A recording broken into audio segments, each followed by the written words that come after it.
Достор барыңыздарга ассаламу алейкум. Бүгүн бизде 28-күн. 28 күндөн бери $10 менен трейдингден акча таап, стратегияларды применять этип жана биздин балансыбызды акырындык менен көбөйтүп атабыз. И бул каналда сиздер дагы көрөрмөн болуп атасыздар, кандай торговля кылып жана кантип стратегияларды колдонуп балансты көбөйтүп атканымды. И жана достор, ким бул каналда биринчи жолу көрүп атса, бул менин каналым болот. Менин атым Нурсултан. Мен трейдинг менен заниматься этип келгениме уже 5 жылдан бери ашты. И бул каналда мен активно өзүмдүн торговый стратегияларымды жана опытым боюнча бөлүшөмүн. Эгерде сиздерге ушундай темалар жакса, ушундай видеолорду көргүңүздөр келсе, анда видеороликти лайктан басыңыздар достор, жана комментарийга достор болушунча комментарийдан жазыңыздар, сурооңуздарды жазыңыздар. Если кандай бир суроолор болсо же болбосо кандай бир видеоролик сурасаңыздар, каалооңуздар болсо комментарийга жазып коюңуздар. Анткени комментарияларда көбүнчө только суроолор, там кандай вывод болуш керек жана кандай выполнение кылыш керек. Возможно, силердин дагы өзүңөрдүн бир какой-то бир сурооңуздар бар, силер дагы жазып коюңуздар да. Эмки видеороликте ошол видеоролик кылып жасаймын же болбосо ошол комментарийыңыздарга жооп берип коем. Күндө торговля кылып зарабатывать этебиз да ушул платформадан. Pocket Broker да, и бул жакта өзү негизи финансовый рынок, и финансовый рынокто өзүңөр билесиздер, коопсуздук бар да, по-любому риск бар. И рискте бул жакта потеря депозита да, потеря суммы. То есть акчаңыздарды жоготуп алышы мүмкүнсүз да. Ошондуктан мен баарыңыздарды мындай настаивать этип чакырбаймын, но если кызыксаңыздар, бул жакта сиздерге өзүңүздөр совет баштап алууга болот. Өзүңүздөр регистрация кылып, өзүң билем кылып торговля кылып алууга болот. Анткени бул финансовый рынокто новичоктор өзүм баштап кетем деп чоң акча таап кеткен эмес да. Ошондуктан эгерде обучение алгыңыздар келсе, менин советим ушул только үйрөнгүлө и башында үйрөнүп, анан кийин торговляны баштаңыздар да. Вот, и Телеграмда, бизде Телеграмда айтып кетейин достор. Күндө обучение болот да, ушул каналда видеороликтер чыгып турат, торговый статистика, торговый рекомендациялар жана прямой эфирлерде да мен торговля кыламын да. То есть мен өзүм эле торговля кыламын, өзүм как бы трейдермин, и өзүмдүн эле сделкаларымды мен как помощь катары мен ушул жака жүктөп турамын да. Если силерге кызыктуу болсо бул сфера, анда биздин Telegram каналыбызга обязательно катталыңыздар. Анткени бүт важный информация, маалыматтарды ушул жака жөнөтүп турам да достор. Мынакей трейдинг халалбы же халал эмеспи деген нерселерди дагы бул жакта айтып түшүндүрүп кетемин. Суроолор дагы болот ушул по поводу да, и ушуларды ушул жактан көрсөңүздөр болот достор. Ссылка Телеграмдыкы комментариянын башында болот, же болбосо ушул эле видеонун описаниясына тапсаңыздар болот. Бүгүнкү темабыз достор, мен жазып коеюн. Бүгүн бизде 28-күн да, 28-күн уже. Получается $10 менен ушунча жыйынтыкка жеттим. $9000 азыр счетумда. И мурдакы выводтар достор. Акыркы выводум 3 вывод болду. Биринчи вывод 1300, экинчи вывод 2700 и үчүнчү вывод $3100 болду. Итого ровно $7000 вывод кылганмын да. Бүгүн бизде суббота и воскресенье, ар воскресенье күнү мен вывод кылып турамын достор. Бул платформадан приблизительно хотя бы 40% счетуман чыгарамын да. Вот, и получается бүгүнкү тема кандай негизи торговля кылып кирешеге чыгыш керек да. Бул жакта только торговля кылбастан, бул жакта өзүңөрдү какой-то бир схема болуш керек да. Трейдингте схема болуш керек, и каждый торговляда возможно силердин бир целиңер болуш керек да. Бир жумалык результат трейдингте да дей берсек болот. Трейдингте бир жумалык результат кылып торговля кылышыңар керек болот. Мисалы, ар бир жума сайын мен прибылымды чыгарамын да. Ар бир воскресенье, чтобы воскресенье чыгарыш үчүн вывод коесуңар. Мынакей буякта финанс деген бар, каржы деген вкладка, ушул жакта вывод бар, чыгаруу деген да. Ушул жактан каалаган суммаңыздарды өзүңүздөрдүн балансыңыздардан акчаңарды чыгарсаңар болот да, доходуңарды да. Если доходуңар жок болсо, анда конечно же доходко чыгыш керек. Кандай эрежелерди колдонуш керек трейдингте да? И биринчиси ушул. Биринчиси бир жумалык результаттын доходуңду хотя бы 5-10% чыгарып турушуң керексиң да өзүңдүн чөнтөгүңө. Вот. Далее бүгүнкү еще видеодо бизде торговая стратегия болот. Торговая стратегия и жана биз сумманы кандай ачышыбыз керекпиз, ушул тема боюнча сүйлөшөбүз да. Стратегия и сумма сделок да. То есть риск менеджмент и money менеджмент болот достор. Обязательный керектүү нерсе да бул трейдингте.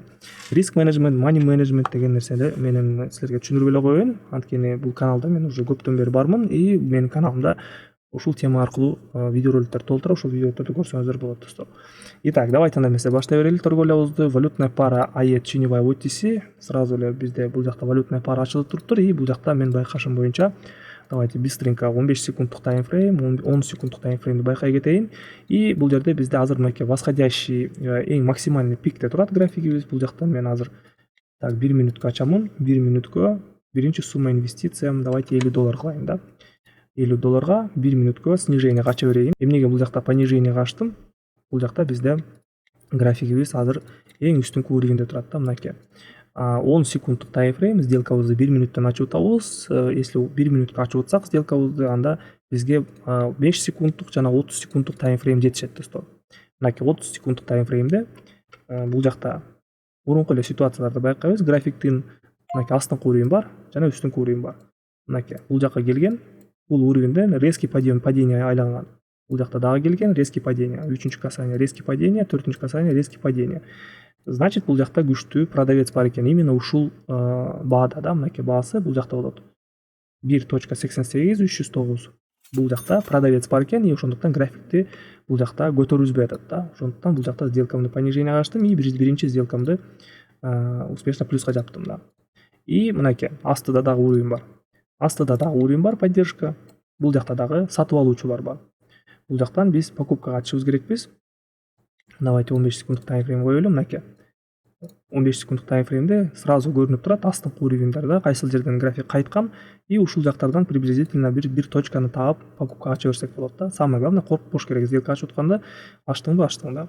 Если мандражовать эте берсеңер, анда туура эмес сделкалар ачыла берет. Если уверенно торговля кылбасаң, трейдингде уверенность керек обязательно. Если балансыңды жоготуп ийем деп коркуп атсаң, анда ушул нерсени жокко чыгарыш үчүн мен бир совет берейин. Трейдингде негизи демо счет деген торговля керек эмес. Трейдингде реальный счет менен торговля кылыш керек. Реальный счет менен торговля канчалык көп торговля кылсаң, опыт бат-баттан толот. Демо счет менен сен торговля кыла бересиң, без эмоций, без страха и жадности торговля кыла бересиң, анткени ал жакта сен сенин акчаң эмес да, жөн эле искусственный акча. Ошондуктан реальный счет менен торговля кылыш керек. Если реальный счетко акчаң жок болсо, анда стримитте акча чогулт. Минимальный бул жакта депозит $20 менен деле баштай берсең болот да. Биздин командабызга деле кошула алсаң болот обязательно да. Бул жакта Telegram VIP каналда бизде күндө мындай статистикалар болот. Сделкаларымды ушул жака жөнөтөмүн. Ошол сигналдар менен деле торговля кыла берсең болот да. Но сигналдар менен деле торговля кылганды биринчи үйрөнүш керек да. Жөндөн ача бербей. Бирөөгө ишенип эле ача берсең туура эмес болот. Ошондуктан өзүңдүн мээң дагы керек, и өзүңдүн прибылиң болушу керек да, өзүңдүн бир лимитиң болушу керек. А сигналдар менен ача берсең, жөндөн эле ача берсең, анда любой эле дурак минуска жабыла берет да. Ошондуктан өзүң дагы ойлонуп, өзүң дагы расчет кылышың керексиң да. Потому что сенин акчаң, и сен контролдошуң керексиң. Сенин каалооң канча акча тапсаң өзүңдүн желанияң кандырат да, кандырасың. Ошон үчүн өзүң какой-то бир лимитиң болуш керек да. Мынакей. Так, сделкабыз үстүнкү сопротивлениябызга чейин кайра көтөрүлүп кетти. Бул жактан биз моментти кое берип едик. Местерге түшүндүрүп атып мен байкабай калдым. Так что давайте башка валютный парага өтө берели да. Паттерндерди издеш керек. Мынакей паттерн бизде евро японская иенада бир эле индикатор болуп турат. Азыр супер тренд. Бул индикатор боюнча дагы мен толтура видеороликтер тартканмын. Мынакей супер трендте 30 секунддук таймфреймде бизде нисходящий тренд болуп атат. 1 минуттук таймфреймде то же самое, нисходящий тренд болуп атат. Мынакей азыр биздин кызыл линиябызга чейин уже жакындап калды. Азыр биз ушул жерден 1 минутка ача берсек болот. 3-чү сделкабызды биз по статистике уже 2-чи сделкабыз тең плюска жаптык. Азыр мынакей 3-чү сделкабыз. И мынакей бул жакта тренд нисходящий болуп көрсөтүп атат да. Мынакей бул жакта индикатор сатуу деп турат. И мынакей линия. Бул линия сопротивление болот. Ушул линиябызга уже жакындап калды. Мынакей тренд бул жакта бизде график астыга эле кетип атат. И в целом графиктин артынан эле дагы бир жолу бул жакта сделкабызды понижение качып атабыз да, сатууга. Так, но бул жакта бизде тренд аябай бычий болуп көрүнүп атат да азыркы ситуацияда. Давайте байкайлычы, 15 секунд дагы бар. Если дальше эле график көтөрүлө берсе, да, анда бул жерде тренд уже алмашкан болот. Если азыр бул жакта пробитие болуп жабылса 12 секундтан кийин, анда бул жакта покупкага сатып алуу деген сигнал чыгат. Байкайбыз. Мынакей 3 2 1 0. Мынакей сатып алуу деген сигнал чыкты. 1 минутка мен бул жакта 2 опцион ачамын $100. Давайте дагы бир $25 ача берели. $125 покупкага. Так, все. Көрдүңүздөрбү, бул линия пробитие болгондо бул жерде трендтин күчү уже резкий алмашып атканын билдирип атат да бул индикатор. Индикатор деген бул робот болот. Робот ушундай сила күчтөрдү анализировать этип берет да рыноктон, настроенияларын көрсөтүп турат. Но индикатор өзү негизи көбү айтып калышат, что индикатор деле всегда туура көрсөтө бербейт деп. Да, бул туура эле. Анткени рынок вообще мындай 100%, мындай уверенно 100% стратегия жок. Любой стратегия иштейт и арасында любой стратегиянын деле минустары болот да. Так, акыркы 3 секундтар. Так, биздин бир эле сделкабыз плюска жабылып калды. Так, үчүнчү сделкабызчы 3, 2, 1. Так, 2 сделка плюс. Итого $75 плюска жабылды. Ну, по-любому плюстабыз. Бирок $50 болсок дагы да. Кийинки валютная пара евро Новая Зеландия OTC'ден ачамын 1 мүнөткө. Так, $50. Давайте 2 опцион ачабыз да. 1 мүнөттөн 2 сделка покупка. Бул жакта тренд восходящий болуп атат.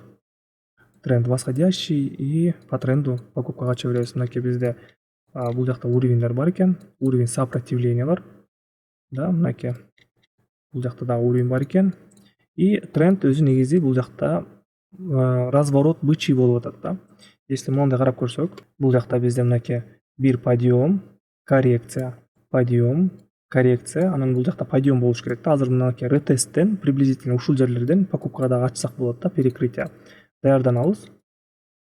Так, сделкабыздын жабылышына дагы 10 секундтай бар. Кандай болуп жабылат экен? Давайте байкайлы. 3, 2, 1, 0. Биринчи сделкабыз плюс и экинчи сделкабыз да плюска жаап берди. Так, дагы бир жолу 1 мүнөткө бул жакта покупкага ачамын. Негизи менин анализим боюнча бул үстүнкү уровень сопротивлениябызга чейин көтөрүлүшү керек да. Анткени бул жакта мынакей коридор болуптур эле. Ушул коридордо бизде мурун накопление болуптур эле.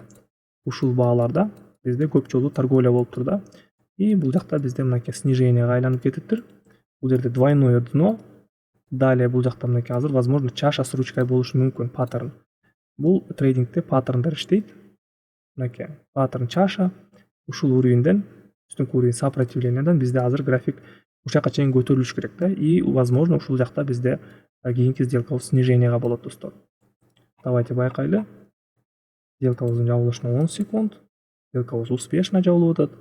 И бул сделкабыз тоже уверенно плюска жаап берди достор. Так, үстүнкү уровеньге жакындап калды. Сразу бул жакта даярданабыз. 1 мүнөткө ушул жерден снижениега ача берейин бир сделка да. Так, 1 мүнөткө кайра которомун. Мынакей мурунку зеркальный уровень поддержки да. Ушул уровеньден биз на разворот ачып атабыз. Мынакей.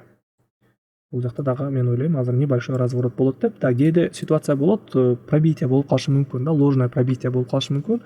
График бир аз көтөрүлөт, ушул жакта туруп анан кийин дальше снижение түшүп кетет. Бул ложное пробитие деп коет. Возможно, ушундай да болуп калышы мүмкүн да. Но байкайбыз. Биз именно ушул уровеньден аштык. Бизде азыр бул уровень пробитие болуп атат. Да, дальше пробитие кылып кетти. Мындай ситуациялар болот. Бардык сделкалар минуска, плюска жабыла бербеши мүмкүн эмес да, ошондуктан минустар да болот обязательно. Так, все. Бул сделкабыз дальше экинчи уровеньге чейин көтөрүлгөнү кетти мынакей. Ошондуктан бул валютная пара уже не актуальный болду. Все, дальше кийинки валютный параларга өтөбүз. Кийинки валютная пара бизде GBP доллар OTC, биз скальпировать этебиз достор. 5 секунддук таймфреймде бизде мынакей скальпинг болуп атат. Биз кымбат баада сатабыз жана арзан баада сатып алабыз достор. Ушул теманы сиздер тоже жакшы көрүп алсаңыздар болот. Азыр мынакей ситуацияларда, ушундай моменттерде биз мынакей эң үстүнкү чокусунан кымбат баада сатабыз 1 мүнөткө. Давайте ушул жерден бир сделка ача берели 1 мүнөткө. Мынакей үстүнкү уровеньдерден кымбат бааларда биз сатышыбыз керекпиз да, ушул уровеньдерде. И жана астыңкы уровеньдерде. Астыңкы уровень бул сатып алуучулардын уровени да, мынакей. Индикатор өзү эле көрсөтүп турат, кайсы жерлерде сатыш керек, кайсы жерлерде сатып алыш керек. То есть бул скальпинг достор. Скальпинг всегда мондай болуп турат. Көтөрүлүп чүп и ушул пиктерди кармашыбыз керекпиз, же болбосо мореки просадкалардан сатып алып прибыльга чыксак болот да, мынакей. Мына график көтөрүлө берет. Биз максимальный пиктерден ачабыз. Мынакей биринчи сделкабыз плюс, астынан дагы бир жолу покупкага ачамын. Мынакей максимальный просадкада жүрөт. Биздин графигибиз ушу коридордун ичинде жылып жатат. мынакей могу үстүңкү сделкабыз плюска жабылды, саткан сделкабыз. И мынакей график азыр астыда жүрөт. Бул жактан дагы бир сделка ачамын. Аябай жакшы стратегия достор, ушул 5 секундный таймфрейм коюп алып, ушундай моменттерди тапсаңыздар болот. Кааласаңыздар даже 30 секундка ачсаңыздар болот. Биздин графигибиз андан дагы ылдыйга түшүп кетти. Да, көрүп турганда эле бизде астыда уровень поддержка бар экен, ушул поддержкабызга чейин түштү. И бул жерден мен дагы 5 опцион ачамын $50. Мынакей 1 мүнөттүк таймфреймде, бизде чоңураак таймфреймде бул жакта дагы скальпинг болуп атыптыр. Мынакей астыңкы уровенибиз поддержка, и бул жакта көп жолу касание болуп развороттор болгон да. Мынакей бул жакта биринчи касание разворот, экинчи касание разворот. Мынакей бул жактарда да уже жетпептир да бул жакта. Мынакей эми жетип атат. Азыр жетип атат, бирок график дальше снижение кетип атат. То есть бул жакта бизде паттерн перевернутый бычий флаг болуп атат, и бул уровенибизди бизде пробитие кылып атат. Но возможно и ложный пробитие болуп калышы мүмкүн да. Мынакей кайра коридорубузга кирип атат. Давайте байкайлы. 1 мүнөткө ачышыбыз керек эле. Мен 30 секундка ачып коюптурмун достор. Так, 1 мүнөткө ачабыз. Где-то бир 13 сделка ачсам жетет. 3, 4, 5, 6, 7. 7ге 14, 15, 16, 17 ачып берели. 17 сделка. Итого ушул сделкалар менен мен бардык акыркы 2 опционумду кайтарат экенмин да. Биринчи опцион бул жакта болду. Бизде боковой движение болуп аткан сыяктуу болду. Но бизде бул жакта пробитие болду астыңкы линия трендибизди. Далее бизде мынакей уровеньге келди. Бул жактан 30 секундка ачып калыптырмын. Бул жактан уровенден да бул сделкабыз минуска жабылып калды. Но биз азыр бул жакта ложное пробитие болуп атат деп дагы бир жолу дагы бир шанс берип атабыз. Бул уровенден покупка ачып атабыз да. Анткени 1 мүнөттүк таймфреймде бул уровень аябай күчтүү экен да. Отскок бериш керек үстүгө. Так, арасында 3 минус болду. Калгандары кандай болуп жабылат экен? Калгандары плюска жабылды. Да. Калгандары бардыгы плюска жабылды. Да, жакшы. Так, итого дагы ачышыбыз керек экенбиз да. Дагы опцион ачабыз. Так, 1 мүнөткө дагы отуройлу.